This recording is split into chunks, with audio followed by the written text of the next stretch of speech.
Right move academy के इस session पे आपका एक बार फिर से स्वागत है। लास्ट दो सेशंस में हम लोगों ने SEBI issue and listing of non convertible security regulation 2021 को उन कंपनियों के कंटेक्स्ट में पढ़ा था जो अपने non convertible securities like NCDs और प्रेफरेंस शेयर्स स्टॉक एक्सचेंज पे लिस्ट करना चाहते हैं। तो उसमें अभी तक जो हम पढ़ चुके हैं, एक क्विक रिकैप दे रहा हूँ, डिटेल में आप पुराने वीडियोस देख सकते हैं। सबसे पहले regulation 1 short title, regulation 2 definitions पढ़ी हम लोगों ने, जिसमें average prospectus, arranger, book building, day count convention, debt security, designated stock exchange etcetera, ये सब डेफिनेशंस हम लोग पढ़ चुके थे। फिर हमने ये देखा कि ये जो एनसीएस रेगुलेशंस है ये किन कंपनीज पे एप्लीकेबल है। तो जो कंपनी पब्लिक इशू कर रही है, प्राइवेट प्लेसमेंट या कमर्शियल पेपर इशू करने वाली है, उनके ऊपर ये एप्लीकेबल है, राइट। उसके बाद हमने चैप्टर 2 पढ़ा, जिसमें जो पब्लिक इशू या प्राइवेट इशू प्लेसमेंट जो भी कर रही है उनके ऊपर क्या क्या जनरल कंडीशंस आपको कंप्लाई करनी पड़ती है। तो वहाँ पे हम लोगों ने पढ़ा कि ये कंडीशनें आपको at the time of draft offer, final offer और आरओसी में फाइल करते हुए भी अप्लाई करनी पड़ती है। फिर हमने एलिजिबिलिटी क्राइटेरिया पढ़ा, इन प्रिंसिपल अप्रूवल लेनी चाहिए, डिपॉजिटरीज का क्या रोल है, डिवेंचर ट्रस्टी का क्या रोल है, आरटीए कब अपॉइंट करना, credit rating agency, recovery expense fund, electronic issuance, regulatory fees, day count convention, right to recall और राइट टू रिडीम। फिर debenture redemption reserve question, ISI number और debenture trust deed, इनके बारे में पढ़ा था हम लोगों ने। लिस्टिंग एग्रीमेंट के बारे में, कंट्रीज कंडीशंस कंप्लाई करने के बारे में, ट्रेडिंग करने के बारे में, डिविडेंड डिक्लेयर करने के बारे में, और कंपनी का क्या ऑब्लिगेशन है और डिवेंचर ट्रस्टी का क्या ऑब्लिगेशन है। तो ये हम लोग रेगुलेशन 1 to 24 अभी तक अपने 2 वीडियोस में कवर कर चुके हैं। अब जैसा हम लोगों ने पहले ही बोला था कि हम इन रेगुलेशंस को उन कंपनियों के कंटेक्स्ट में पढ़ रही हैं जो प्राइवेट प्लेसमेंट के थ्रू अपने NCS, that means non convertible debenture, non convertible preference share issue करके लिस्ट कराने वाली है। तो इसके बाद जो अगला चैप्टर है वो है chapter 4, listing of private placement of debt securities and non convertible redeemable preference share, कि जो डेट सिक्योरिटीज और non convertible redeemable preference share private placement पे इशू होते हैं उनके लिए ये चैप्टर एप्लीकेबल है।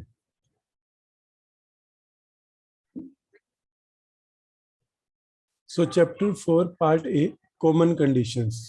सो क्या है ये कॉमन कंडीशंस? रेगुलेशन है 44, listing application, where the issuer has disclosed the intention to seek listing of debt securities and non-convertible redeemable preference shares issued on private placement basis. Okay. The issuer shall forward the listing application along with the disclosures as per this regulation to stock exchange within such days as may be specified the board from the date of closure of issue. Okay. That means what they are saying. अब हम लोग कर रहे हैं chapter 4, तो उसका part A, जिसके अंदर है रेगुलेशन 44। इश्यूअर कौन सा? Having disclosed intention to list non convertible security debts or non-convertible preference shares, right? What they will do, send listing application किसको? to stock exchange कैसे? along with specified disclosures when within days specified by SEBI, right? So regulation 44 से अगर कोई भी company जिसने ये intention disclose किया है कि वो अपने नॉन कन्वर्टिबल डेट्स और नॉन कन्वर्टिबल प्रेफरेंस शेयर को लिस्ट कराएगी, उसको लिस्टिंग एप्लीकेशन भेजनी है along with specified disclosure to stock exchange within days specified by SEBI of the closure of issue, right है? Then provided that in case of delay in listing of such security beyond such time period as may be specified by the board from the date of close of the issue, issuer shall pay an additional interest or dividend at the rate as may be specified by the board from time to time over and above the coupon rate applicable for such security. So इसमें क्या हो गया? For delay in listing, additional interest oblique dividend to be paid by the issuer. Rate not exceeding के not less than. Exactly. Rate specified by SEBI. That means you have to get the listed within the specified period. तो ये था regulation 44(1). Okay. Next. What is 44(2) is saying? Issuer shall file the following documents along with listing application. किसके साथ? To stock exchange and debenture trustee. अगर debt security क्या?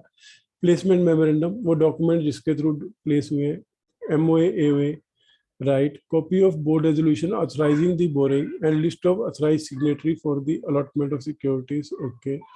Last 3 year annual report available रहता है. Statement containing particulars of dates of parties to all material contract and agreement. Okay. Undertaking from the issuer stating that the necessary document for creation of charge, including trust deed, has been executed within time frame prescribed, and the same would be uploaded on the website where such security has been proposed to be listed. Okay.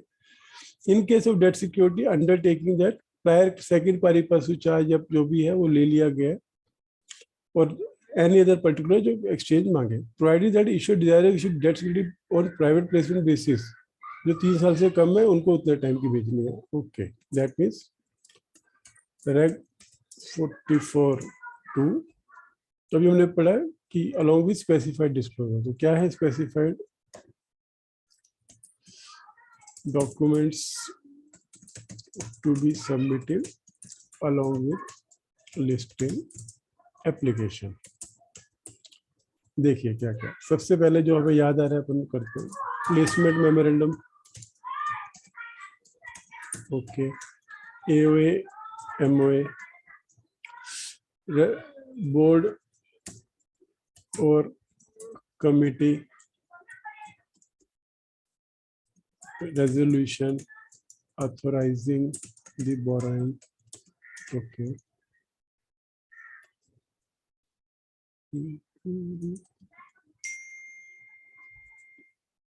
List of authorized signatories. Okay. 3 years annual report. Okay. Then statement containing date and particulars of material contracts. Okay. Undertaking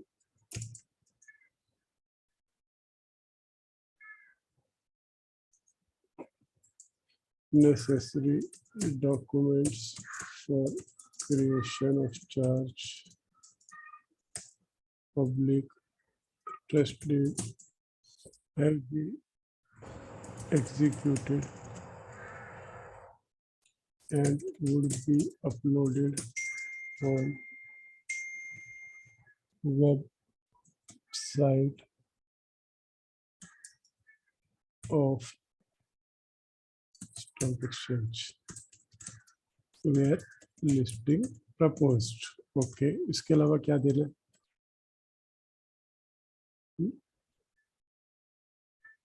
इसके अलावा देना है debt security से के case में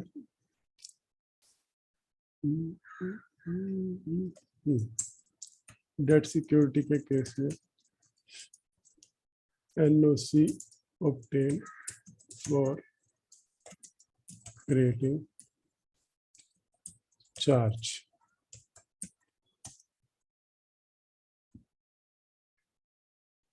right, or other documents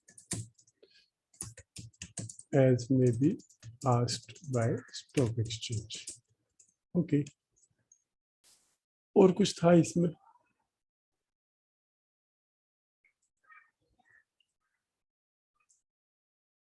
अगर 3 year और यहाँ पे डालो lesser year if recently incorporated,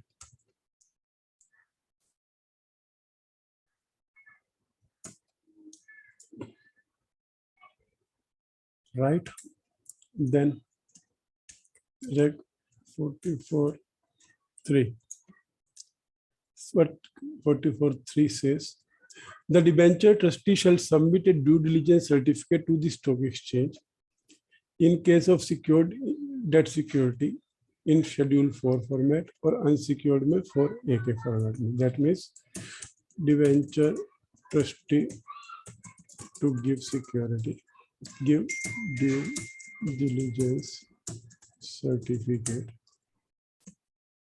कैसा? For secured debt Schedule 4 and unsecured debt Schedule 4A. देख ले क्या है? ठीक है, देख लेते हैं Schedule 4 क्या है, Schedule 4A क्या है.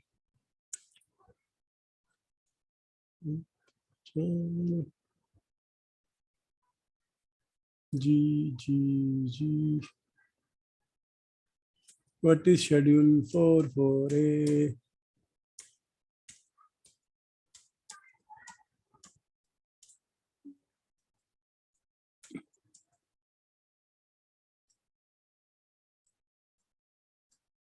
ना बड़ा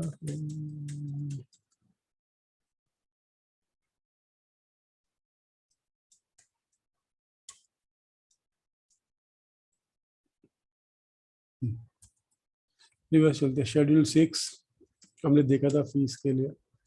Schedule 4, ठीक है, ये है Schedule 4 जो डिवेंचर ट्रस्टी दे रहा है. अभी देना है लिस्टिंग से पहले, इसका मतलब लिस्टिंग से पहले डिवेंचर ट्रस्टी अपॉइंट हो चुका है.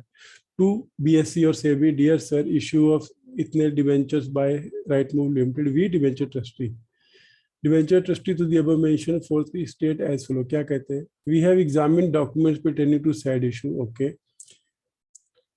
और हम लोगों ने जो एग्जामिनेशन किया है और डिस्कशंस करी है, हम कंफर्म करते हैं क्या issuer has made adequate provision for or has taken steps to provide for adequate security. Okay. Obtain necessary permissions. Okay. The issuer has made all the relevant disclosure about the security and also is conducted toward the holder of. Okay. All disclosure made in the offer document with respect to debt security are true, fair, and adequate to enable the investor. Okay. So ये format है secured के लिए. Unsecured में क्या? We have document pertaining to said issue and हम confirm करते हैं कि all disclosure are true and fair. Issue has disclosed all covenants and issue shall be executed before filing of listing application. Okay. So ये है 44 पे जाए वापिस.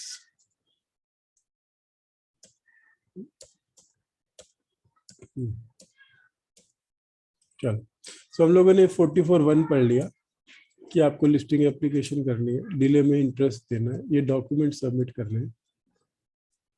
फिर डिवेंचर ट्रस्टी फॉर्मेट में ड्यू डिलिजेंस सर्टिफिकेट देगा. फॉर्मेट हम लोगों ने देख लिया है. अब वो फॉर्मेट लेने के लिए डिवेंचर ट्रस्टी हमसे इंफॉर्मेशन मांगेगा. Fourth, stock exchange shall list the debt security only upon due diligence certificate. So that means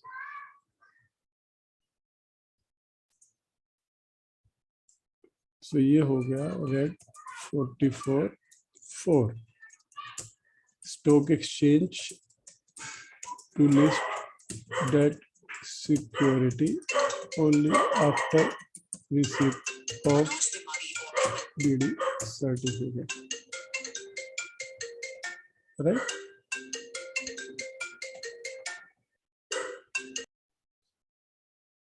Right? So regulation 44 हम लोगों ने देख लिया. तो 44 में 4 सब पार्ट है. फर्स्ट, जैसे कि आपको लिस्टिंग एप्लीकेशन करनी है, लिस्टिंग में डिले हुआ तो आपको एडिशनल इंटरेस्ट पे करना है। 44 में जो डॉक्यूमेंट सबमिट करने हैं वो बताया। 44(3) में debenture trustee due diligence certificate देगा, और 44(4) में स्टॉक एक्सचेंज तभी लिस्ट करेगी जब ये सर्टिफिकेट आ गया होगा। नाउ हम चलते हैं रेगुलेशन 45 पे। डिस्क्लोजर, ये थे डॉक्यूमेंट्स टू बी सबमिटेड। अब डिस्क्लोजर क्या देने हैं प्राइवेट प्लेसमेंट में। Disclosures in respect of private placement. 45(1). The issuer making a private placement of debt security and NCRS and seeking listing thereof on a recognized stock exchange. Yes, हम लोग हैं। Shall make the following disclosure in the placement memorandum. क्या क्या disclosure देने? Schedule 2 में जो disclosure कहे हैं वो सब होना चाहिए। फिर कंपनीज एक्ट में डिस्क्लोजर होना चाहिए। कंपनीज एक्ट के क्या डिस्क्लोजर है? Regulation section 42। उसके अलावा अगर कोई और डिस्क्लोजर जो सेबी ने बोला है। सेकंड, डिस्क्लोजर जो है shall be made on the website of stock exchange where securities are proposed to be listed and shall also be available to download. तो ये पीडीएफ फॉर्मेट में डाउनलोडेबल होने चाहिए। Then issuer shall ensure that the audited financial statement contained in the placement memorandum and tranche placement shall not be more than 6 months old from the date of filing placement memorandum or the issue opening date as the case may be। तो जो भी हम audited financial statements हम उसमें refer कर रहे हैं वो date of placement, filing of placement memorandum या इश्यू ओपनिंग डेट से 6 महीने पुराने नहीं होने चाहिए। दैट मीन्स अगर हम लोग जून में कर रहे हैं तो हमको 31 मार्च के ऑडिटेड देने पड़ेंगे, right. Provided that in case of listed issuers जो कंप्लायंट है लिस्टिंग रेगुलेशन के, और in case of issuer of non convertible security जो सब्सिडरीज है जिनकी ऑलरेडी लिस्टेड है, उनको ऑडिटेड फाइनेंशियल स्टेटमेंट जो डिफरेंस पीरियड है, सपोज अगर मैं अभी बात करूं दिसंबर की, तो 6 मंथ ओल्ड तो जून होगा। अब जून का ऑडिटेड कैसे कराएंगे? तो यहाँ पे वो बोल रहे हैं कि आप मार्च के दो, और जो मार्च से लेकर जून तक का पीरियड है जो बीच का, उस पीरियड के आप जो लिस्टिंग रेगुलेशन में फॉर्मेट दिया है डिस्क्लोजर का वो आप दे दो along with limited review report, और उसके लिए आप नेसेसरी रिस्क फैक्टर में इंक्लूड करो। सो क्या कह रहा है रेगुलेशन 45(1) सॉरी, कि इश्यूअर कौन सा मेकिंग प्राइवेट प्लेसमेंट, किसका एनसी नॉन सिक्योरिटीज बोलते हैं, दोनों कवर हो गए, shall make disclosures कैसे as follows। क्या?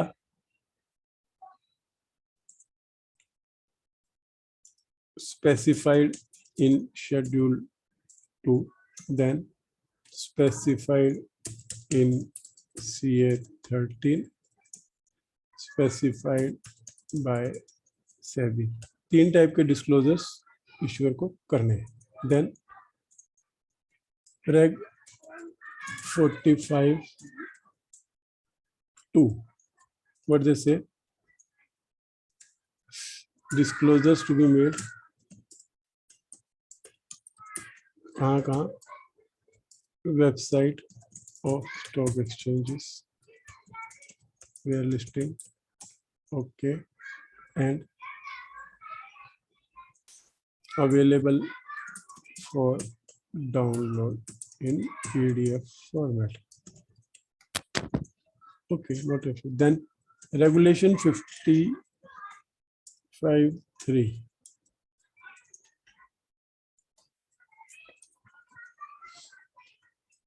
Audited financial information not older than 6 months of date of filing placement memorandum or issue opening date. Up for stub period, that means if issue opening date is December, then June results may be unaudited with limited review in the listing regulation format for दो लोगों के लिए, listed company compliant with listing provisions, second subsidiary of such listed company. So 45 तीन चीजें बोल रहे हैं. Disclosures करो शेड्यूल 2 CA 13 और सेबी के स्पेसिफाइड फॉर्मेट में, और डिस्क्लोजर वेबसाइट पे अवेलेबल हो, डाउनलोड हो सके PDF में, और ऑडिटेड फाइनेंशियल स्टेटमेंट 6 मंथ से ज़्यादा पुराने नहीं होने चाहिए, और अगर कोई स्टब पीरियड है और वो कंपनी लिस्टेड है तो लिमिटेड रिव्यू रिपोर्ट के साथ दे सकते हैं, अदरवाइज ऑडिटेड ही देने हैं. अब शेड्यूल 2 क्या है? 2 ये schedule 2 regulation 45. An issuer seeking to list his non-convertible securities by way of price shall make the disclosure specified in schedule. क्या instructions? ये सब instructions का ध्यान देना है. क्या इन्फॉर्मेशन है, अपने आप को एक्सग्रेट ना करो, सिंपल इंग्लिश यूज करो, फॉरवर्ड लुकिंग स्टेटमेंट मत डालो, कंसिस्टेंसी रखो, फर्स्ट पर्सन में रखो या थर्ड पर्सन एक जैसा रखो, करेंसी एक जैसी यूज करो. डिस्क्लोजर फ्रंट पेज पे क्या होना चाहिए? Name of issuer. ठीक है, फ्रंट पेज पे क्या है? हेडिंग देखते हैं.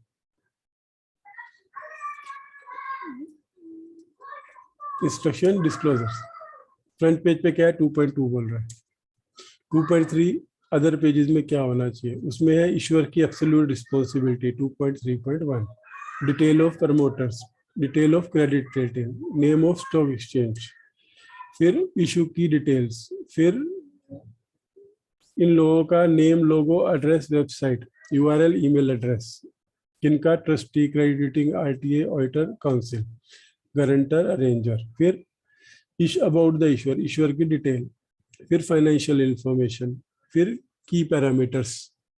अब यहीं पर हम बात कर रहे थे कि ये जो फाइनेंशियल पैरामीटर है वो 6 मंथ से ज़्यादा पुराने नहीं होने चाहिए, और अगर कोई स्टॉप पीरियड है तो वो फाइनेंशियल सेक्टर एंटिटीज में क्या एक्स्ट्रा, तो ये सब फाइनेंशियल्स देने हैं.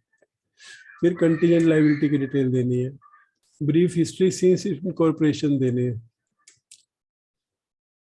डायरेक्टर्स की डिटेल देनी है, ऑडिटर्स की डिटेल देनी है, देन लोन फैसिलिटीज की डिटेल देनी है, आउटस्टैंडिंग बोरोइंग की डिटेल देनी है, NBFC HFC है तो क्या डिटेल देनी है, डिफॉल्ट्स की डिटेल देनी है 3 साल के, मटेरियल इवेंट देनी है, लिटिगेशंस देने हैं, डिफॉल्ट ऑफ स्टैट्यूटरी ड्यूज देना है, डिबेंचर ट्रस्टी का नाम देना है, गारंटी की डिटेल देनी है, कैश फ्लो की डिटेल देनी है, विलफुल डिफॉल्टर की देनी है, अंडरटेकिंग देनी है, रिस्क फैक्टर्स देने हैं, director to attest, non convertible redeemable the following other details, debenture redemption reserves, ये सब देना है. फिर टर्म्स एंड कंडीशंस देनी है, सिक्योरिटी का नाम क्या है, इश्यूअर कौन है, टाइप क्या है, सीनियरिटी क्या है, एलिजिबल कौन है, रेटिंग, मिनिमम साइज, ये सब डिटेल्स आपको देनी है. ये भी एज गुड एज प्रोस्पेक्टस ही है. तो ये शेड्यूल 2 है, कंट्रोल F45. तो डिस्क्लोजर देख लिया हम लोगों ने, से एक प्रोस्पेक्टस बनाना जिसको हम प्लेसमेंट मेमोरेंडम बोलेंगे. अलॉटमेंट ऑफ सिक्योरिटीज 46, ये कॉमन कंडीशन थी चाहे आप डिवेंचर इशू करो या placement. The issuer shall ensure allotment of debt securities and non convertible redeemable pressure issued on a private placement basis, and credit to demat account is made within the time specified by SEBI. That means 46 says allotment and credit of securities. NCS लिखेगा, NCS to be made within time prescribed by SEBI.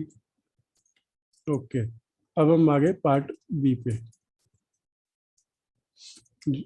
जो है additional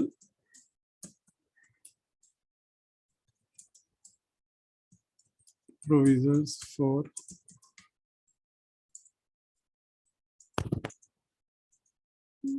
listing of debt security, preference share में debt security. अगर आप date NCDs issue कर रहे हो तो क्या एडिशनल कंडीशन है ऑन प्राइवेट प्लेसमेंट बेसिस, बोलिए क्या क्या कंडीशन है।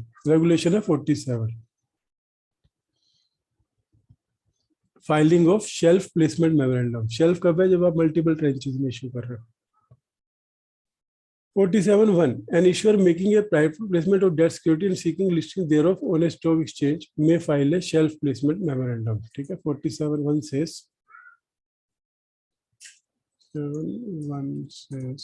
issuer allowed to file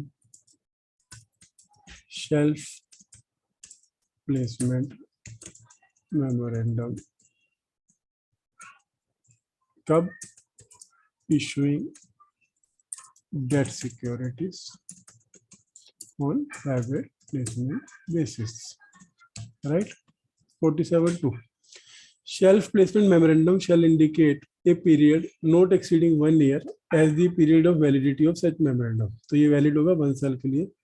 which shall commence from the date of opening of the first offer, and in respect of second or subsequent offer of such debt securities issued during the period of validity, no further placement memorandum is required. So 47(2) simple words में shelf placement memorandum SPM बोलते हैं, valid for 1 year from the date of opening of first issue and not to be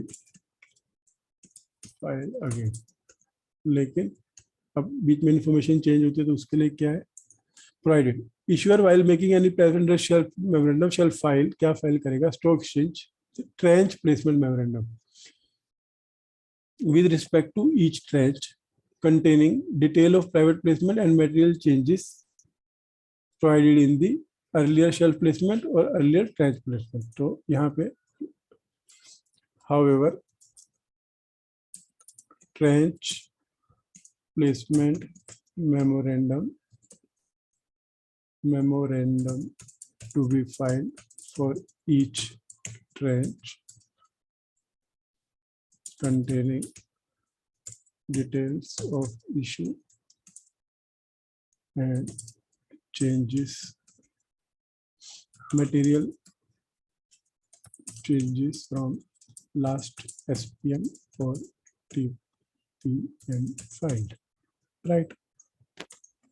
Explanation. Material means anything which is likely to impact investors. So material means likely to impact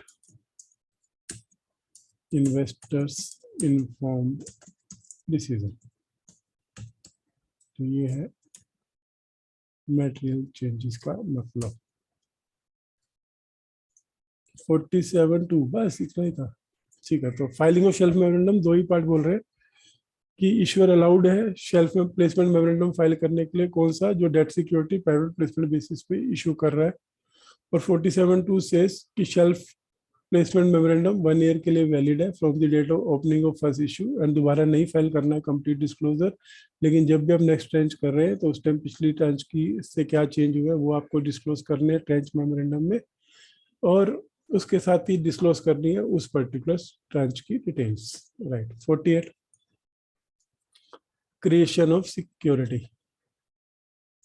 while creating a charge और security issuer shall have the option, कैसी option है? To create charge or security over the property or assets, movable, immovable, tangible, shares or anything on the issuer, subsidiary, holding or associate company.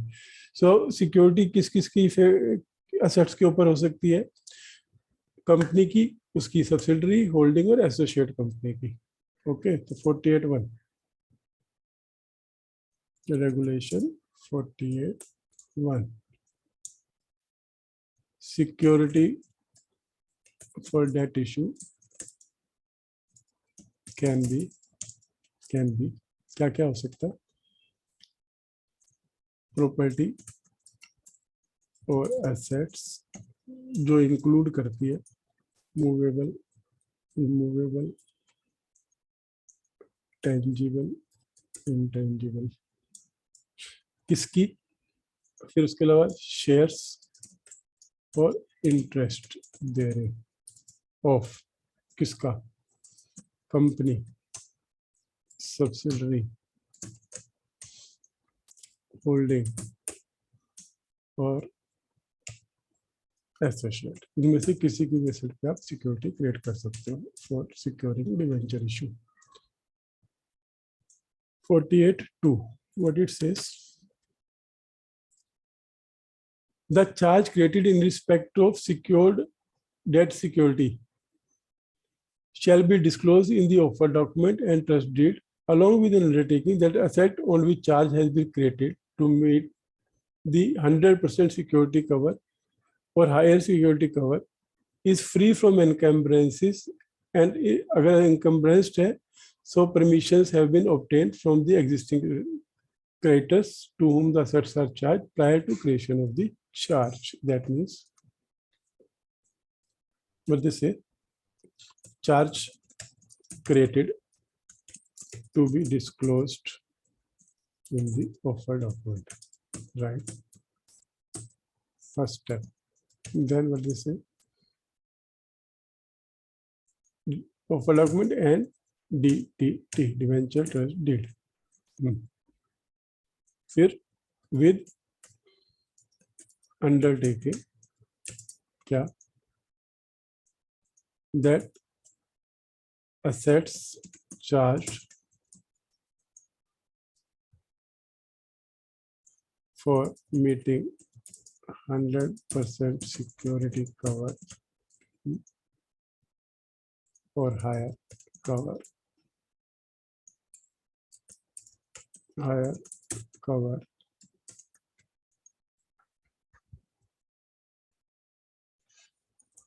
ये जो है इसके लिए ये free from एनकम्ब्रेंसेस है और requisite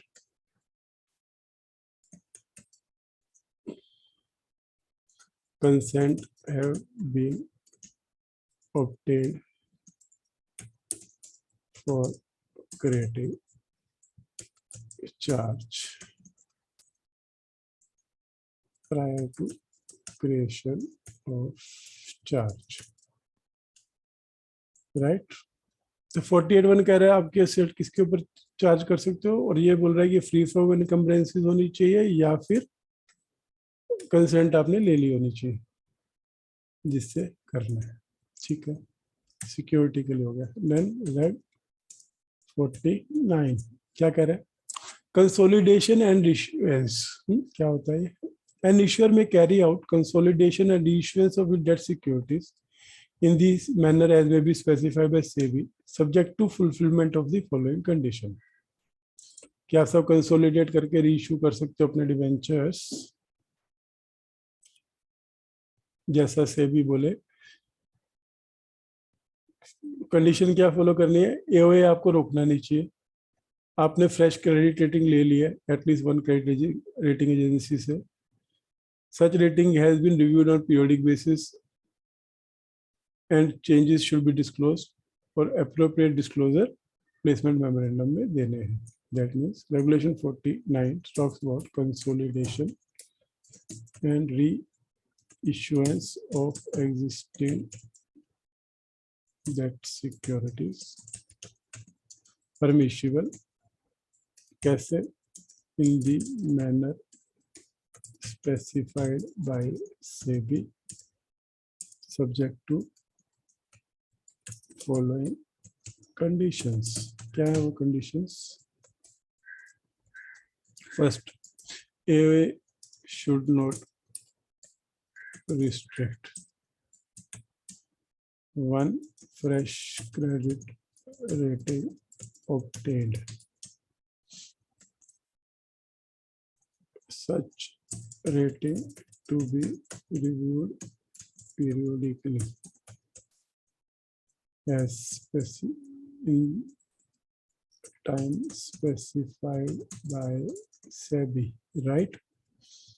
And to disclose changes. Then appropriate disclosures made in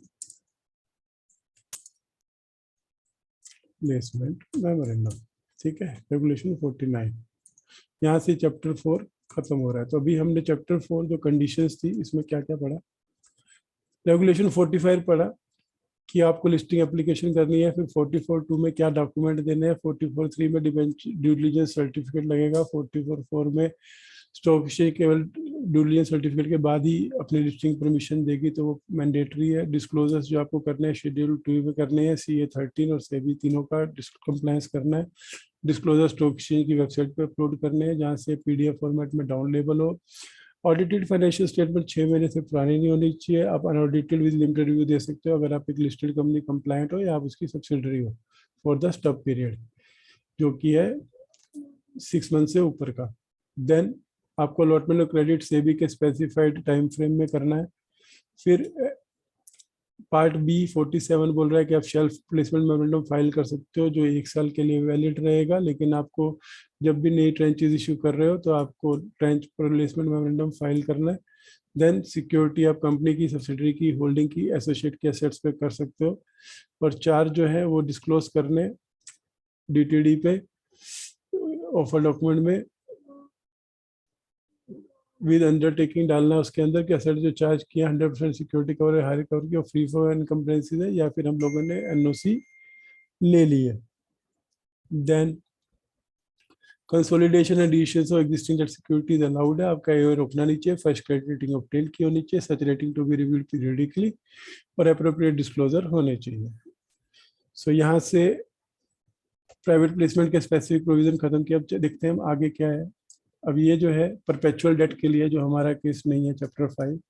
chapter 6 commercial paper के लिए हमारा केस नहीं है। फिर चैप्टर 7 अगर आपने वायलेशन कर दी तो क्या प्रोविजन है।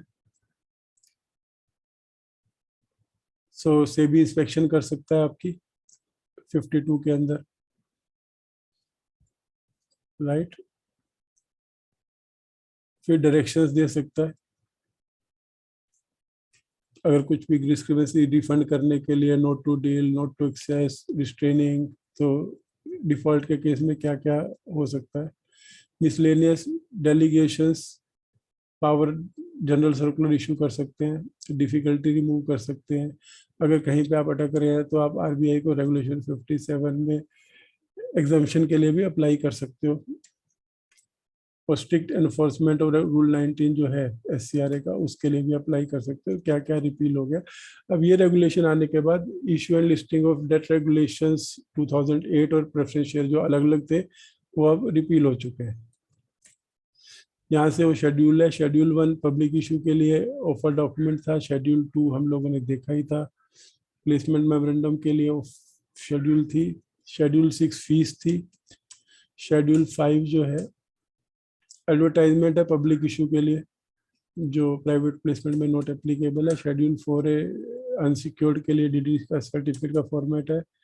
शेड्यूल 4 सिक्योर्ड डिवेंचर्स के लिए DD का फॉर्मेट है। शेड्यूल 3 जो लीड मैनेजर पब्लिक इशू के टाइम पे डिक्लेरेशन देता है, ये उसके लिए तो प्राइवेट प्लेसमेंट पे नॉट एप्लीकेबल है। तो यहाँ से आपने देखा कि NCRS रेगुलेशन 2021 हो गया, लेकिन प्रैक्टिकल कोई भी प्रोसीजर नहीं है। तो वो कहाँ मिलेगा। उसके लिए SEBI ने ऑपरेशनल गाइडलाइंस इशू की है, जो हम अगले सेशंस में उसको कवर करेंगे। तो अगर कभी भी आपको डिवेंचर्स इशू करने हैं तो ये रेगुलेशंस बेस है कंपनीज एक्ट की तरह, और ऑपरेशनल गाइडलाइंस रूल है। दोनों के साथ ही आपको कुछ करना पड़ेगा। कहीं पर भी आपको कोई भी डाउट हो तो आप मुझे फ़ोन कर सकते हो, व्हाट्सएप कर सकते हो। मेरा नंबर 9820255196। आपको ये सेशन कैसा लगा आप कमेंट करके बताएं। अगर कुछ और टॉपिक्स आपको कवर करने हैं तो वो भी आप कमेंट करके बता सकते हैं। सो ये सेशन अभी हम क्लोज कर रहे हैं, तो देखने के लिए धन्यवाद। Thank you.